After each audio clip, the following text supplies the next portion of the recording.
Watch where you're going! Aaliyah's shoe slid out from under her like the floor had betrayed her. The mop bucket tipped, water surging forward in one ugly splash, and before she could catch herself, she crashed into a man stepping out of the private hallway. The bucket flipped. Dirty water poured straight down the front of Kendrick Kingsley's designer suit. The entire corridor froze. Aaliyah scrambled up, shaking, eyes wide. I'm so sorry. Sir, I didn't— Kendrick stared at his soaked clothes like it was an insult to his bloodline. His face twisted with fury as staff peeked around corners, terrified to breathe. You just ruined a suit worth more than your whole life, he said coldly. Aaliyah's throat tightened. Please, it was an accident. Accident, Kendrick snapped, voice loud enough to draw a crowd. He pointed toward the exit like she was trash. You're fired, right now, get out. Aaliyah stood there drenched in shame, surrounded by whispers, not knowing the real owners were watching, I'm sorry. and not knowing this one spill was about to change her destiny forever. The following morning, the kind of morning that should have felt like hope, Aaliyah Carter woke up to the sound of a bottle rolling across the floor. She lay still for a moment, eyes open, listening. The small two-bedroom house, peeling paint, weak ceiling fan, and old curtains that never quite blocked the sun, was quiet except for the slow drag of someone moving in the living room. Aaliyah already knew what it meant. Her mother, Denise Carter, was there again, thin, tired, and trapped in the same ugly habit that had swallowed too many of their days. Denise wasn't always like this. Aaliyah remembered the softer version, the woman who used to hum gospel songs while braiding her hair, but that woman felt like a story from another life. Aaliyah sat up, pulled her blanket back, and whispered, Lord, please help me not to be bitter today. She stepped out and found Denise slumped on the couch, eyes half closed, one shoe missing. An empty bottle sat near the table, like proof of defeat. Aaliyah, Denise mumbled, her voice thick. You going to school? Yes, Ma, Aaliyah answered, keeping her tone steady. She walked to the kitchen, rinsed a cup, and poured water. Drink this. Denise waved her off. I'm fine. Aaliyah didn't argue. Arguing never fixed anything. She only set the cup on the table and turned to the stove. The kitchen smelled like yesterday's oil and damp bread. She made the best breakfast she could, plain eggs and toast, while her mind counted numbers like prayer beads, tuition balance, transport, books. The deadline was close. A door slammed hard enough to shake the walls. Her father, Raymond Carter, strode in wearing a wrinkled shirt and the sharp, restless look of a man chasing quick money. He wasn't drunk, but he carried the same kind of danger, unpredictability. Aaliyah, he said, already irritated. You got any cash? Aaliyah froze. For what? Raymond's jaw tightened. Don't question me. I just need something small. I'll flip it and bring it back. Aaliyah's chest tightened too. Dad, no. Not again. His eyes flashed. Again? You think you're grown now? You think you can talk to me anyway? Denise stirred on the couch but didn't intervene. She rarely did. Aaliyah swallowed her fear. My school fees are due. We can't keep losing money like this. Raymond scoffed. School fees, as if school is going to save you. Look at this life. Look at this house. Aaliyah looked at it too. She looked at the cracks and the worn furniture, and her mother's tired body, and her father's reckless pride. Then she looked down at her hands, steady, capable, refusing to shake. School will save me, she said quietly, and I'm not giving you the money. Raymond's lips curled like he was about to say something cruel, but his phone buzzed. He checked it, cursed under his breath, and stormed out again. Aaliyah exhaled like she'd been holding her breath for years. Minutes later, she stood outside the house, in her simple blouse and skirt, backpack on, hair pulled into a neat ponytail. The air was warm, and the morning light was bright, too bright for how heavy her heart felt. At the university, the hallways buzzed with students who didn't know what it meant to fight just to stay enrolled. Aaliyah kept her head down until a familiar voice cut through the noise. "Well, if it isn't the charity case." Aaliyah turned and saw Sierra Blake, a popular classmate known for her expensive clothes and sharper tongue. Sierra's friends hovered behind her like an audience. Sierra smirked. "How's your mom today? Still partying? And your dad? Still gambling away your future?" Aaliyah's cheeks burned. She felt every eye, every whisper. Then her phone buzzed again. A notification from the finance office. Final notice. Payment due. Soon.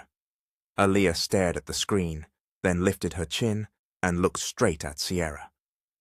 "My family is struggling," she said, voice calm but firm. "But my future isn't yours to laugh at." Sierra blinked, surprised Aaliyah didn't crumble. Aaliyah turned away, walking toward her lecture hall. Her steps were steady, even when her heart wasn't, because she had learned something.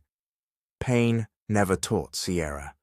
You don't need a perfect background to build a powerful destiny, and somewhere deep inside her, beneath fear and pressure, a small flame of faith whispered, "Hold on, keep going. I'm not done with you yet." That same evening, the sting of Sierra's words still clung to Aaliyah Carter, like smoke that wouldn't clear. She rode home on a crowded bus, her backpack tight against her chest, replaying the finance office message again and again. Final notice. By the time she stepped off near her street, the sky had turned a soft orange. Kids ran past in dusty slippers. A vendor called out prices for roasted corn. Aaliyah's stomach growled, but worry ate louder than hunger. Inside the house, her mother, Denise, was asleep in the same spot, breathing heavy, smelling like regret. Aaliyah didn't wake her. She quietly changed clothes, sat at the edge of her bed, and opened her phone. A message blinked on the screen from Mr. Dalton Pierce, the private tutor she'd contacted earlier that week through a student job board. "Come by tonight. We can finalize the agreement." Aaliyah had never met him before, but his profile claimed he worked with high-performing students and helped them secure stable income. She needed stable. She needed something that could hold her up when her home couldn't. She whispered a small prayer. "God, please go before me." Then texted Nia. "Aaliyah, I'm going to meet the tutor about a job. Nia Thompson. Be careful. Share location. Aaliyah. I will." Nia Thompson, Aaliyah's closest friend, was the kind of girl who laughed loudly but watched details quietly. She didn't trust strangers, and she didn't trust easy money stories. Aaliyah sent her the location anyway and tucked her phone away. The address led her to a small office space above a cafe. The building looked decent, too decent for how cheap the offer had sounded online. Aaliyah took a breath and stepped inside. Mr. Dalton Pierce opened the door himself. He was a middle-aged man with smooth talk and polished shoes, the type who smiled like he already owned your answer. "Aaliyah Carter," he said, eyes lingering too long. "Come in." Aaliyah forced a polite smile and entered. The room smelled like coffee and cologne. He gestured to a chair. "You're a smart girl," he began, flipping through papers he clearly hadn't read. "Top of your class, yes?" "Yes, sir." "And you need income." Aaliyah nodded. "For school." Dalton leaned back, folding his hands. "Tutoring pays, but it pays slow. I can help you get steady money, better money." Aaliyah sat up straighter. "What would I have to do?" His smile widened, and something in his eyes sharpened. "Nothing you can't handle. You're grown. You understand how the world works." He stood and walked closer, lowering his voice like he was offering a gift. "One night, keep me company. After that, I'll make sure you never worry about fees again." The air in Aaliyah's lungs turned cold. Her heart pounded so loudly she wondered if he could hear it. "Sir," she said carefully. That's not tutoring. Dalton chuckled like she was being dramatic. Don't act innocent. Plenty of girls do it. Some girls ask for it. You want a future, don't you? Aaliyah rose slowly, her legs shaking but her voice steady. I want a future I can look at without shame. His face tightened. Don't be foolish. You'll be back. Life will humble you. Aaliyah grabbed her bag and walked to the door. Her fingers trembled as she opened it. Maybe life will humble me, she said, turning back only once. But it won't be because I sold myself. She stepped into the hallway and didn't stop walking until she reached the street. Only then did she breathe like a human again. Her phone buzzed, Nia calling. Aaliyah? Nia's voice was sharp with worry. You okay?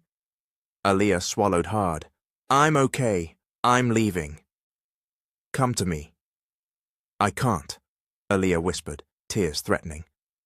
But thank you. She ended the call, wiped her face, and looked up at the night sky. No shortcuts, she told herself. No dirty doors.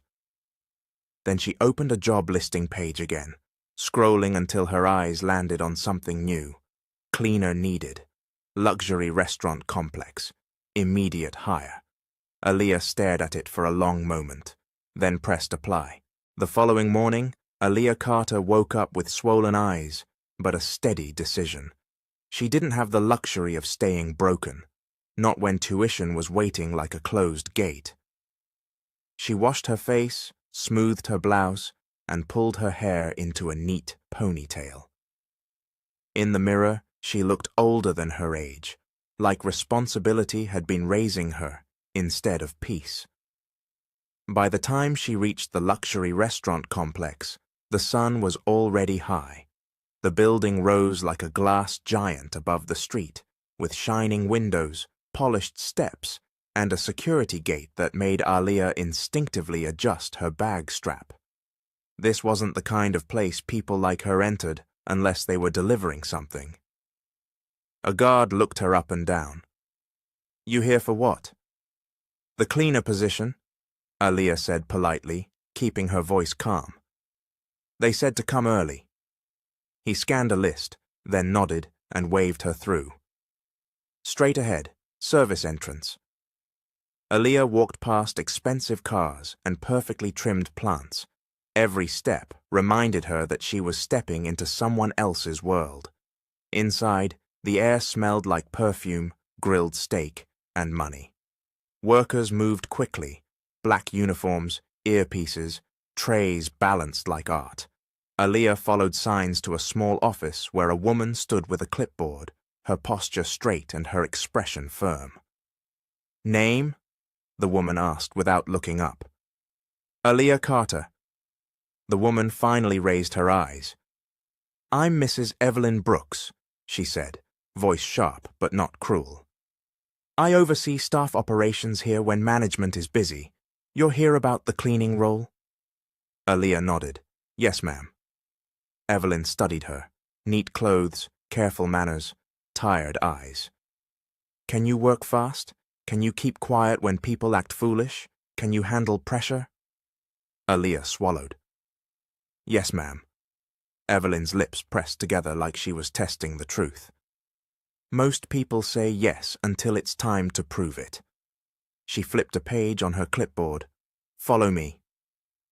They walked through a staff hallway where Aaliyah saw workers wiping tables until they shone, polishing silverware, lifting boxes, and rushing like the whole building ran on their breath.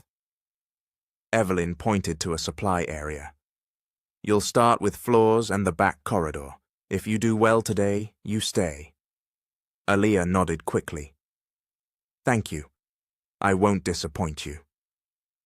Before Evelyn could respond, a sharp voice cut through the corridor like a whip. Why is that table still dirty? Do you people move like this on purpose? Aaliyah turned and saw him.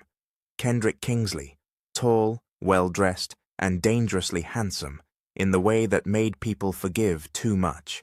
His suit looked custom-made, his watch flashed like a small sun, and his face carried the kind of confidence that didn't ask permission. Two workers stood frozen while Kendrick glared at them. One of them, an older man with grey at his temples, stammered, "Sir, we're doing our best." "Your best?" Kendrick repeated, lips curling. "Your best looks lazy." The older man's shoulders lowered. Aaliyah's chest tightened. Something about disrespecting elders stirred a quiet anger in her, an anger she usually swallowed. Evelyn leaned toward Aaliyah and murmured, "That's Mr. Kingsley. Don't talk to him unless spoken to." But Aaliyah couldn't stop herself from noticing how everyone shrank when Kendrick spoke. Money did that. It made people act like someone else's voice mattered more than their humanity. Kendrick waved his hand like the workers were invisible. "Get it fixed, now." Then he walked off, barking orders into a phone, leaving silence behind him. Aaliyah stood still for a second. Evelyn's eyes stayed on Kendrick as he disappeared around the corner. "He wasn't raised like this," she said under her breath, more to herself than to Aaliyah.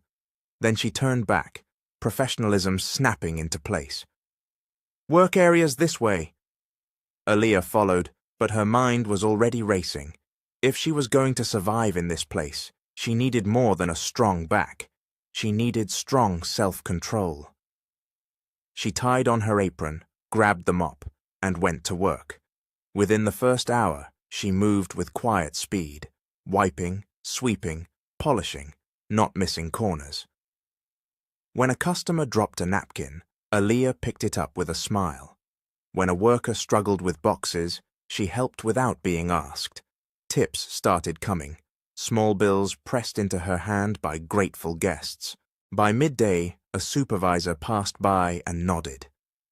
"New girl's good." Tasha and Brianna, two other cleaners nearby, exchanged a look that wasn't friendly. Aaliyah didn't notice. She was too focused on staying employed. And as she rinsed her mop in the back corridor, she didn't see Kendrick Kingsley step out of a private hallway, his eyes briefly landing on her, curious, as if he was surprised someone like her could work with that kind of calm. Aaliyah lowered her gaze and kept cleaning. Because she didn't come here for his attention. She came here to save her future. That same afternoon, the quiet praise Aaliyah Carter received followed her like a shadow. Soft, harmless, but impossible to ignore. After lunch rush, the restaurant slowed just enough for staff to breathe. Aaliyah used the moment to clean deeper, scrubbing corners, wiping baseboards, and organizing supplies the way her mind liked things. Neat, controlled, and clean, even when life wasn't. A manager walked by, paused, and nodded at her work. "You're thorough," he said. "What's your name again?" "Aaliyah, sir." "Well, Aaliyah, keep it up. We need more workers like you." Aaliyah's shoulders relaxed just slightly. A compliment wasn't money, but it was a sign she might last here. Not far away, two cleaners watched her closely. Tasha Monroe was tall, with long lashes and a permanent smirk, the kind of woman who spoke sweetly but thought sharply. Beside her stood Brianna Lane, shorter, quick-eyed, and easily influenced. She followed Tasha's lead like it was safer than having her own opinion. Together, they had been working there longer, and they hated how quickly Aaliyah was being noticed. "Look at her," Tasha muttered under her breath. "Always smiling, always helping, like she's trying to be everyone's favorite." Brianna rolled her eyes. "And customers keep tipping her, like she's special." Tasha's gaze narrowed. "People start loving you, they start protecting you, and then you get promoted. That's how it goes." Brianna huffed. "So what? Let her be promoted." Tasha leaned closer. "You don't get it. If she shines, the rest of us look like dirt." Aaliyah walked past them with a polite nod. "Hey, y'all. Need help with anything?" Brianna forced a smile. "No, we good." Tasha didn't answer, only watched Aaliyah's back as she walked away. Across the room, Kendrick Kingsley's voice rose again, sharp and impatient. He was scolding a server for a minor mistake, making a scene out of something that could have been corrected quietly. Aaliyah's hands tightened around a cloth. She didn't like how he spoke to people, but she kept her face calm. Evelyn's warning echoed in her mind. Don't talk to him unless spoken to. Aaliyah focused on her work. She couldn't afford hero moments. Her phone buzzed in her pocket. When she checked it during a short break, it was a voice note from Nia. "Girl," Nia's voice came through, half joking and half serious. "Sierra is running her mouth again, saying you're working for rich people like that's a crime. Don't let her get in your head, okay? Keep your eyes on the prize." Aaliyah swallowed, anger and shame trying to rise together. Sierra didn't even know the truth, but she didn't need truth to hurt people. Aaliyah typed back a short message. "I'm okay. I'm staying focused." She slipped the phone away and returned to cleaning. Near the end of the shift, a customer, a woman in designer heels, stopped Aaliyah and pressed a bill into her hand.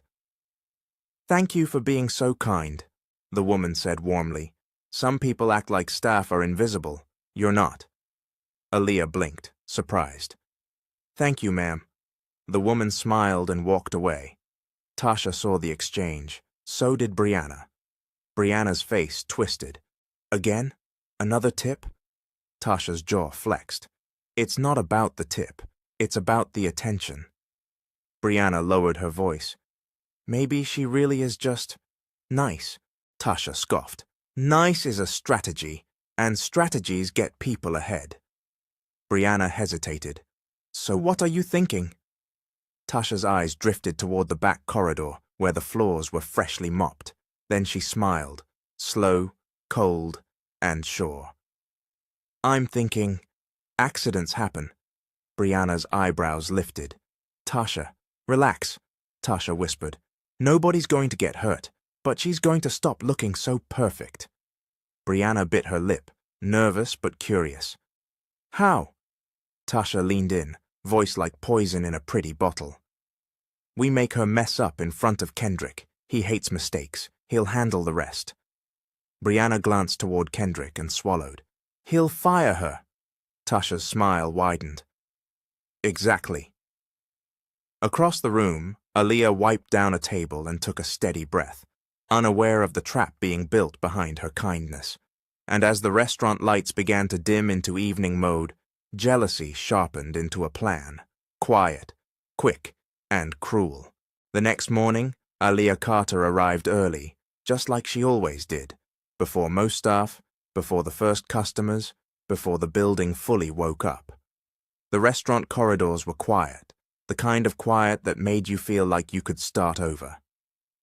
She tied her apron, greeted Mrs. Evelyn Brooks with a respectful, "Good morning, ma'am," and got straight to work.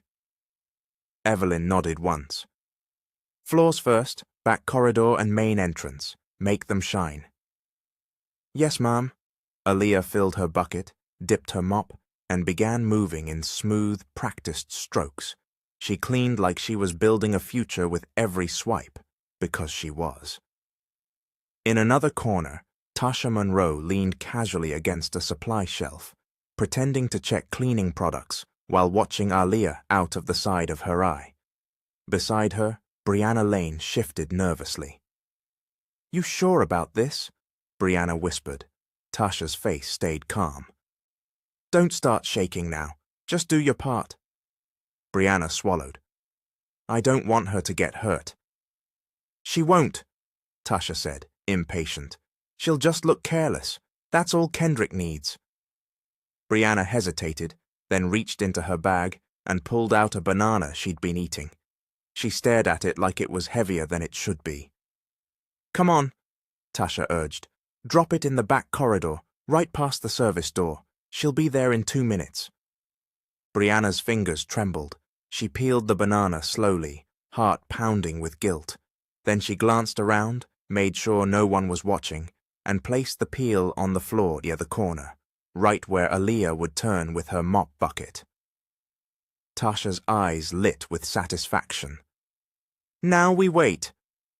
Aaliyah approached the back corridor carrying her bucket. She was thinking about tuition, about the final notice, about how many hours she needed to work to catch up. She didn't notice the banana peel at first, not until her shoe hit it. Her foot slid forward. Time slowed. Her arms flailed, the bucket tilted, and water splashed across the shiny floor. Aaliyah tried to catch herself, but momentum won.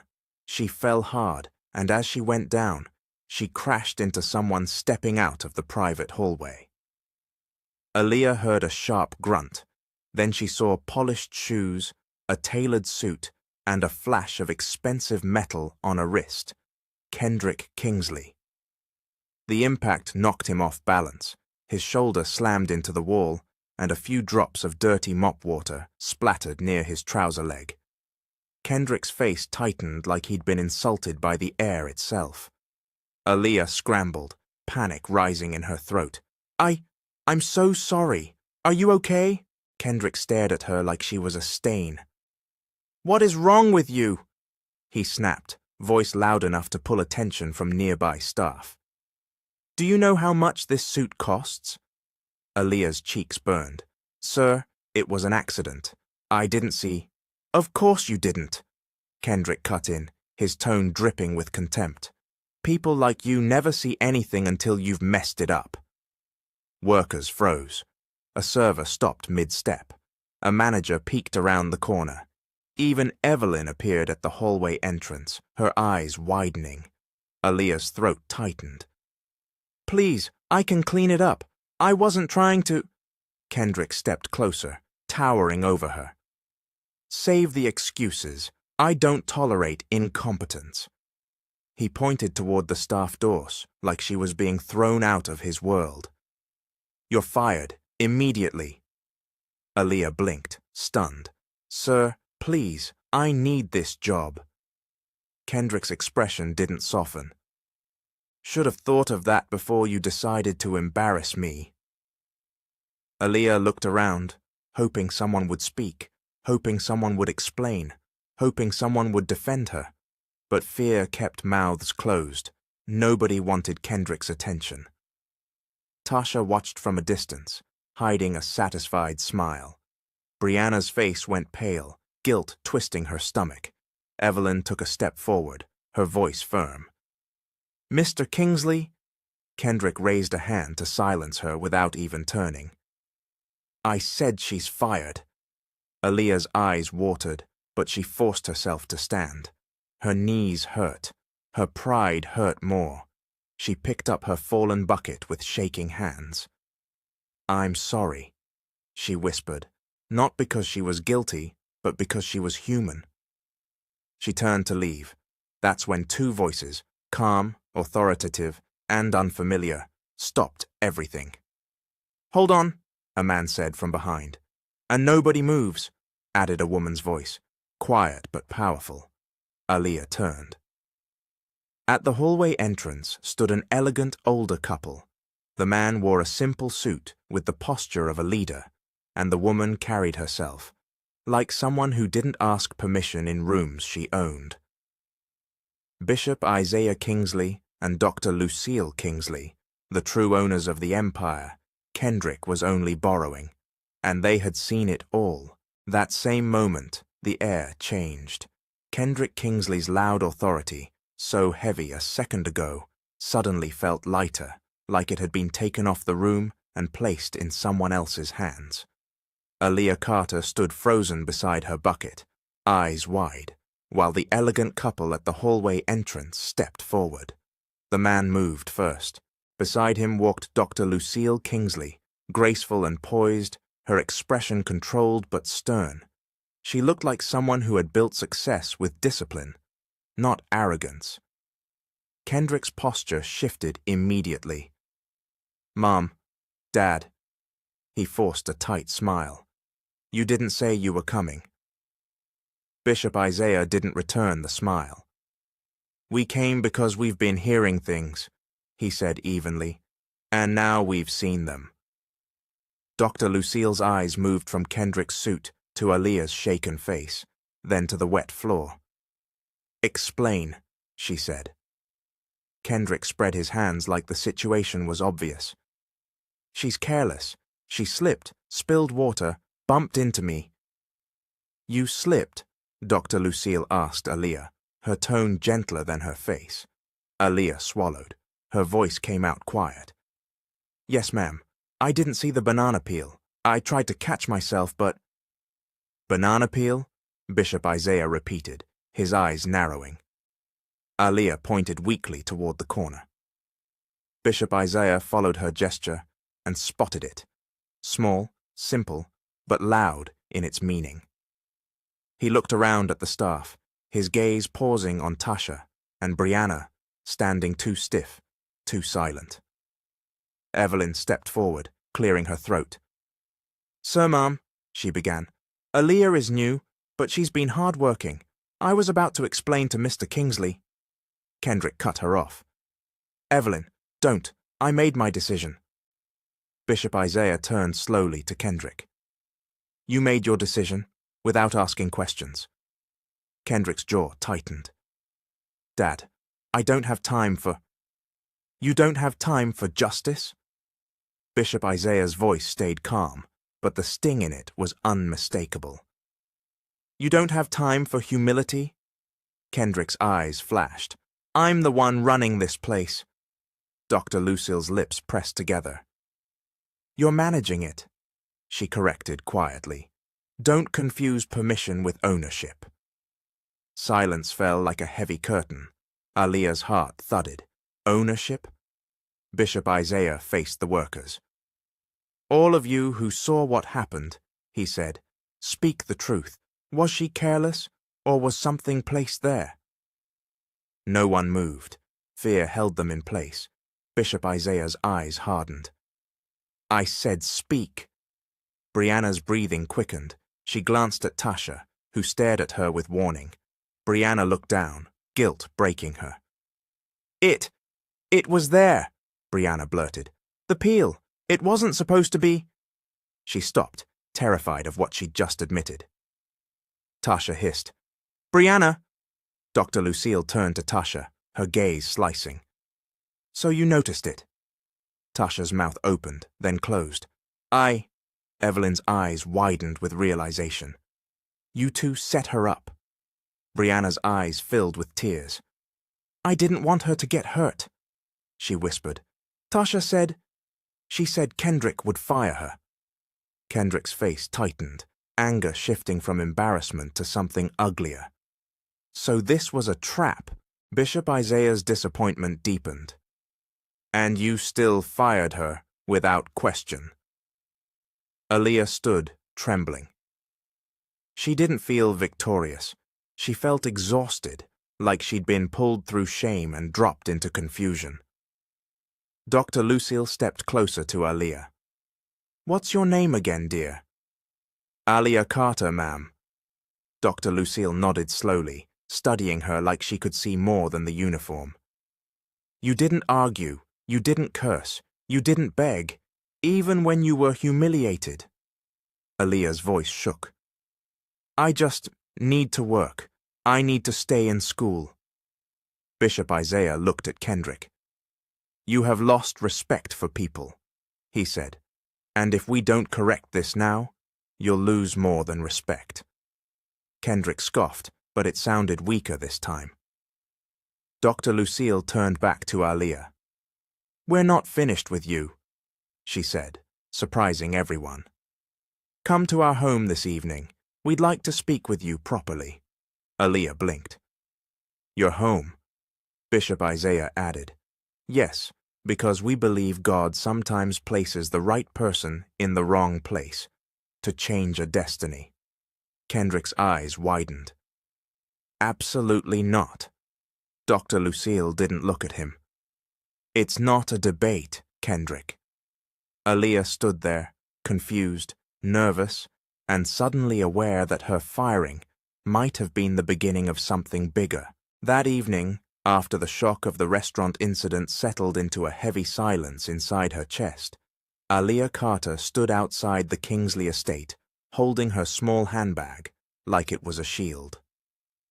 The gate alone looked like something from a movie, Tall iron bars, cameras, security lights, and a driveway so long it felt like a private road. Aaliyah swallowed, resisting the urge to turn back.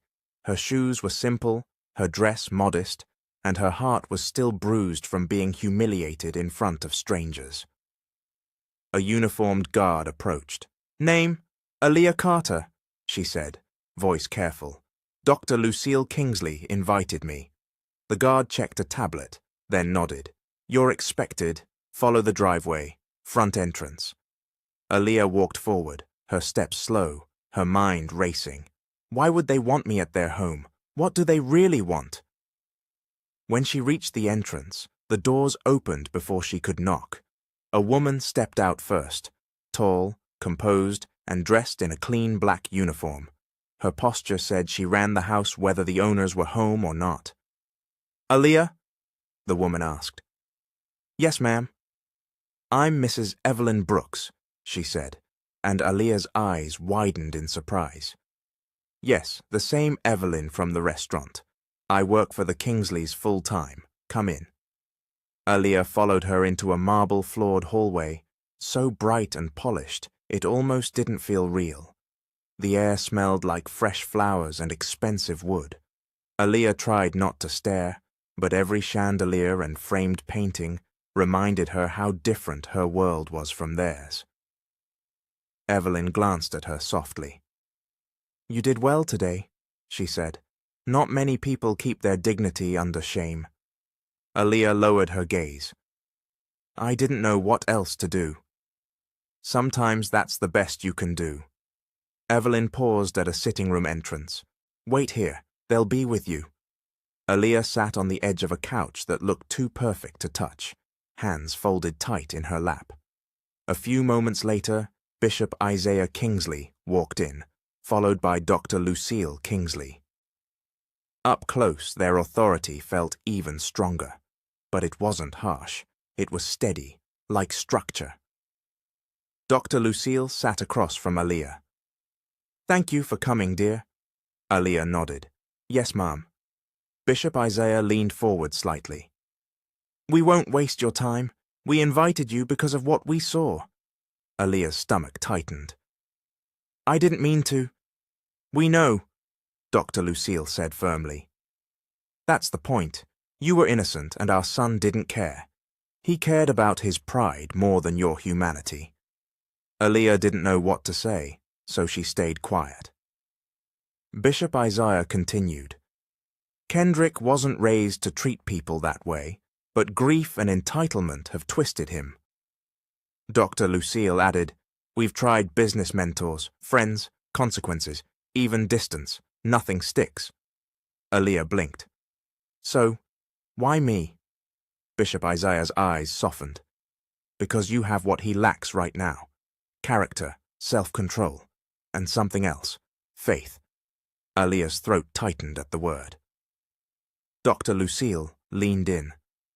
"We'd like to offer you a position here in the mansion," she said, "as part of our household staff. Fair salary, safe environment, and—" She paused, watching Aaliyah closely. "Help with your education." Aaliyah's mouth parted. "Help? How?" Bishop Isaiah nodded. "Scholarship support, not charity, an investment. But we have one request." Aaliyah's fingers curled around her bag strap. "What request?" Dr. Lucille's voice stayed calm. "We want you to help us stop Kendrick from destroying himself and everyone around him." Aaliyah's heart raced. "Ma'am, I'm just a student. I can't—" "You can," Evelyn said from the doorway, surprising Aaliyah. Evelyn stepped in, expression serious. "I watched you today. You don't fold easily." Aaliyah looked between them, overwhelmed. "If he hates me, he'll make my life miserable." Bishop Isaiah's tone was gentle but firm. "He already does that to everyone, but you—" He pointed lightly. "You stood your ground without disrespect. That kind of strength bothers him, and it wakes something in him." Before Aaliyah could respond, the sound of footsteps and a low laugh echoed down the hallway. A man entered, hands in his pockets, suit jacket open like he owned the air, Kendrick Kingsley. He stopped when he saw Aaliyah. His eyes narrowed. "You've got to be kidding me," he said, voice sharp. "Why is she here?" Dr. Lucille didn't flinch. "Because we invited her." Kendrick's gaze flicked to Aaliyah. "I fired you." Aaliyah lifted her chin, calm but steady. "Yes, sir, you did." Bishop Isaiah stood slowly. "And now we're making a different decision." Kendrick's jaw tightened. "You're bringing her into my house?" Dr. Lucille's eyes hardened. "This is our house, Kendrick." The room went silent, and Aaliyah realized the real test hadn't been the fall. The real test had just walked in. That same night, Kendrick Kingsley didn't sleep. Aaliyah Carter knew because she heard him, his footsteps pacing the upstairs hallway long after the mansion had gone quiet. The sound carried frustration, like he was arguing with himself, even when no one answered. When morning came, Aaliyah rose early, heart steady but alert. Mrs. Evelyn Brooks guided her through the house, like a general training a new recruit. "This is the East Wing," Evelyn said, walking with quick, controlled steps. "Guest rooms, linen storage, private sitting area. Your duties will rotate, but your first assignment is simple. Keep common spaces clean and follow house rules." Aaliyah nodded. "Yes, ma'am." Evelyn paused, her voice dropping. "And listen, Kendrick will test you. He enjoys pushing people until they react. Don't give him the reaction he wants." Aaliyah swallowed. "What if he tries to get me fired again?" Evelyn's eyes were firm. "He can't fire you here. Dr. Lucille hired you. Bishop Isaiah approved it. Kendrick can complain, but he can't remove you." Aaliyah exhaled softly, grateful for that safety. "Okay." As she started arranging cushions in the main lounge, a deep voice drifted down the staircase. "Well, well, the new hero is still here." Aaliyah turned. Kendrick stood at the top step in fitted loungewear, expensive even in comfort. His expression was sharp, but his eyes carried something else, restlessness, like a storm that had nowhere to land. Aaliyah remained respectful. "Good morning, sir." He came down slowly, gaze scanning her like she was a problem he hadn't solved yet. "Do you know what I hate?" he said, not waiting for an answer. "People who act righteous." Aaliyah kept her hands calm. "I'm not trying to act anyway. I'm just doing my job." Kendrick laughed softly. "Your job." He stepped closer. "You think you're special because my parents felt sorry for you." Aaliyah met his eyes, voice gentle but firm. "They didn't pity me. They offered me work." Kendrick's jaw tightened at her calmness. "So now you're going to police this house too? Tell me what to do? Snitch to my mother?" Aaliyah shook her head. "I'm not here to control you, sir. But I'll follow the rules of the house. The same rules apply to everyone." His eyes narrowed. "Everyone?" "Yes," Aaliyah said quietly. "Everyone." For a second, Kendrick just stared, like nobody had spoken to him that way in a long time. Then he smirked. "Fine," he said. "Let's see how strong your rules are." Later that afternoon, Aaliyah was dusting a hallway table when she heard music thumping from the back lounge. Loud, not the soft background kind, party loud. She followed the sound and found Kendrick with two men and a woman lounging on couches like it was a club. An open bottle sat on the glass table. The woman giggled at something Kendrick whispered. Aaliyah's stomach tightened. She remembered Bishop Isaiah's calm authority and Dr. Lucille's disappointment. She also remembered Evelyn's warning. Don't give him the reaction he wants. Aaliyah stepped forward, voice steady. "Sir, guests aren't allowed in this part of the house without approval. Mrs. Evelyn will need to register them." Kendrick leaned back, amused. "Listen to her. She's got a rule book." One of the men laughed. "Bro, who is she?" Kendrick's smile was sharp. "New staff. Apparently she thinks she's in charge." Aaliyah ignored the insult. and looked directly at the guests. "Hello, I'm Aaliyah. I'm sorry, but this area is private. Please follow me to the front sitting room while I confirm permission." The woman's smile faded. "Is he serious?" Kendrick's eyes flashed. "You're embarrassing me." Aaliyah's voice didn't rise.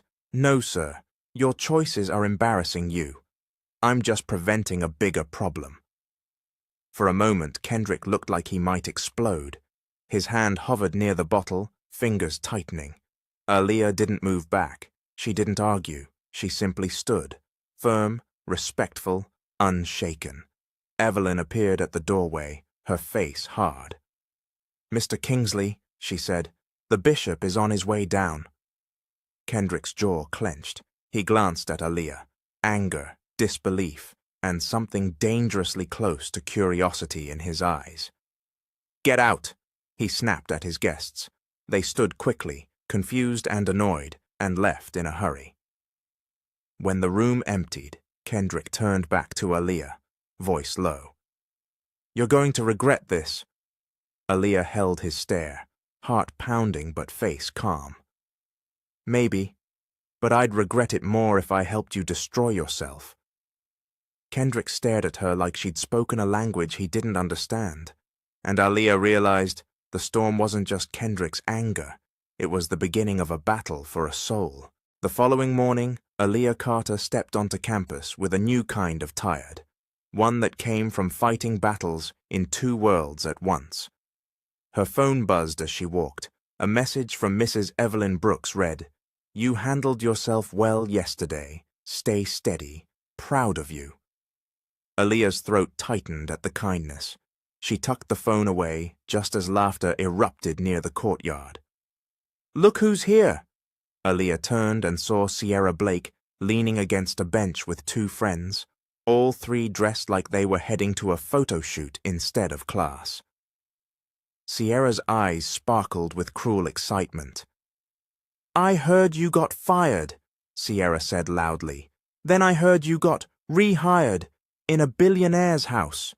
She tilted her head like she was tasting gossip. "So which one is it, Aaliyah? Cleaner or something else?"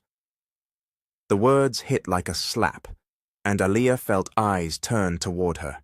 Whispers started instantly. She took a slow breath. "Don't react the way they want." "I work," Aaliyah said calmly, "because I have goals." Sierra laughed. "Goals?" She pointed dramatically. "Girl, you don't have goals. You have problems." Aaliyah's stomach tightened, but she held her ground. "I'd rather have problems and purpose than pride, and no kindness." Sierra's smile faltered, just a crack. Before Sierra could respond, a voice cut in. "Leave her alone."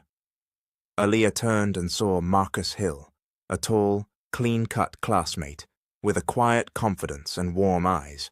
Marcus wasn't loud or flashy, but people respected him because he didn't chase attention. He walked up and stood beside Aaliyah like it was the most natural thing. Sierra rolled her eyes. "Marcus, don't start acting like a hero." "I'm not," Marcus said evenly. "I just don't like bullies." Sierra scoffed and waved her hand. "Whatever. Come on." She walked off with her friends, but not before throwing Aaliyah one last look, promising this wasn't over. Aaliyah exhaled slowly. "Thank you," she told Marcus. Marcus shrugged. "You don't have to thank me for basic respect." He nodded toward the lecture hall. "You okay?" Aaliyah hesitated, then nodded. "I'm trying to be." "I see you," Marcus said softly. "You're always working, always focused. People talk because they don't understand that kind of strength." Aaliyah looked down. "Sometimes strength feels like loneliness." Marcus's expression softened. "You don't have to carry everything alone, Aaliyah." Before she could respond, her phone buzzed again, this time a call from home. Her chest tightened. She stepped aside and answered. "Hello?" Denise's voice came through slurred and shaky. "Aaliyah, where you at?" Aaliyah closed her eyes.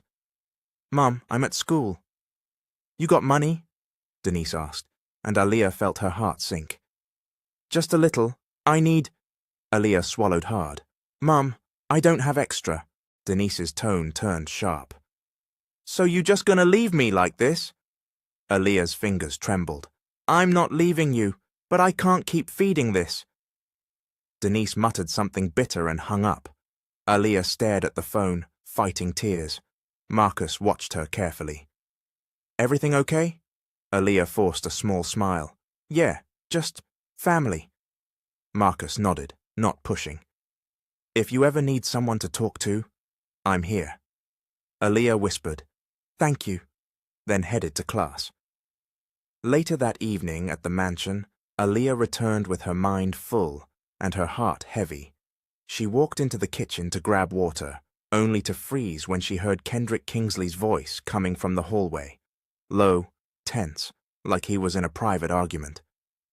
I don't need a babysitter, Kendrick said. Aaliyah paused, listening. Evelyn's voice answered, firm. You don't need a babysitter. You need discipline. Kendrick let out a bitter laugh. And you all think she's the answer? The little cleaner girl? Aaliyah's cheeks warmed, but she stayed still. Then Kendrick said something that surprised her, something softer, almost unwilling. She doesn't flinch, he muttered. Most people flinch. Aaliyah's breath caught. For the first time, she realized Kendrick wasn't only angry, he was watching her, and somewhere beneath his pride, something in him was beginning to crack. 2 days after the campus confrontation, Aaliyah Carter returned to the mansion with a new routine forming around her. Morning classes, afternoon work, late-night studying. Her body was tired, but her mind stayed sharp because it had to. Failure wasn't an option when life already had its foot on your neck. That afternoon, she walked into the staff kitchen and found Mrs. Evelyn Brooks standing beside a grocery bag on the counter. A delivery came, Evelyn said, flipping through a small receipt. Addressed to your mother's house. Aaliyah froze. To my house? Evelyn nodded slowly, watching Aaliyah's face. Yes, basic groceries, nothing fancy. Aaliyah's heartbeat quickened. Who sent it? Evelyn's lips pressed together like she already knew the answer, but didn't want to be the one to say it. Ask Mr. Kendrick. Aaliyah stared at the bag, rice, cooking oil, canned goods, bread, even soap. Her throat tightened. That wasn't a random act, that was intentional. Aaliyah took a shaky breath. Where is he? Back patio, Evelyn said. And Aaliyah. She paused, eyes serious. Don't go in there accusing him. Go in there with wisdom. Aaliyah nodded, but her chest was already burning with a mix of gratitude and confusion. She walked through the hallway toward the patio doors, each step louder in her ears than it should have been. Outside, Kendrick Kingsley stood near a stone fountain, phone in hand, dressed like he was about to leave. His posture was relaxed, but his eyes weren't. They looked like a man who stayed busy so he wouldn't have to sit with himself. Aaliyah stopped a few feet away. Sir. Kendrick glanced at her like he didn't have time, then slipped his phone into his pocket. What? Aaliyah lifted her chin.